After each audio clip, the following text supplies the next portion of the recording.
सभी को गणतंत्र दिवस की हार्दिक शुभकामनाएं।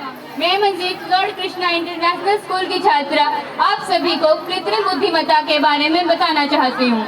आज के इस मशीनी युग में जहाँ एक तरफ कार्यकुशलता की मांग बढ़ती जा रही है, वहीं दूसरी तरफ आर्टिफिशियल इंटेलिजेंस इस मांग को कम से कम समय में पूरा करने में बहुत आगे चल रहा है। कंप्यूटर को इनपुट्स और कमांड के माध्यम से डाटा देना और उसमें मानव की तरह स्वचालित बुद्धि और कार्य क्षमता प्रदान करना AI यानी कृत्रिम बुद्धिमत्ता कहलाता है। 1950 में शुरू हुआ यह एक नाम मात्र था, किंतु आज के समय में एक क्रांति का रूप ले चुका है।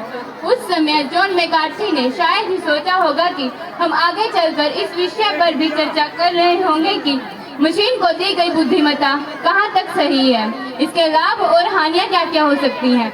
मैं एक एक करके आपके सामने इनका वर्णन करती हूँ। किसी भी कार्य को समय से पहले करना और 100% कुशलता के साथ कर पाना किसी भी मनुष्य के वश में नहीं है, ऐसा माना जाता है, किंतु AI तकनीक से लैस कंप्यूटर यह करने में सक्षम है। AI से लैस स्वचालित कारें आज के समय में दुर्घटनाओं को स्वतः कम करने में सक्षम हो रही हैं। कोविड-19 महामारी के दौरान मरीजों तक रोबोट्स द्वारा दवाएं पहुंचाना AI की एक अन्य उपलब्धि रही है।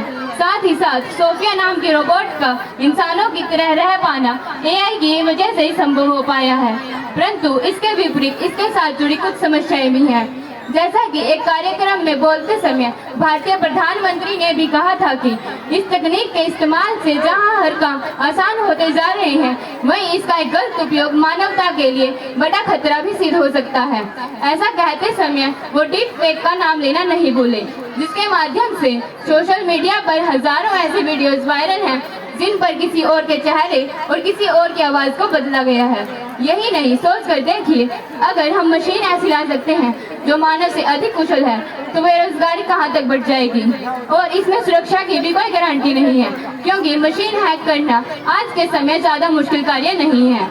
तो हम समझ सकते हैं कि इस मशीन से जो हमारे सामने है और जो हकीकत है, उसमें कितना भी अंतर हो सकता है। अंत में मैं इन बातों से निष्कर्ष निकालते हुए यही कहना चाहूंगी कि विज्ञान का स्वरूप हमारे कार्य को आसान तो बनाता है, किंतु इस पे अगर एक प्रोटोकॉल तैयार नहीं किया जाता तो संभावित यह एक बड़ा खतरा सिद्ध हो सकता है। धन्यवाद।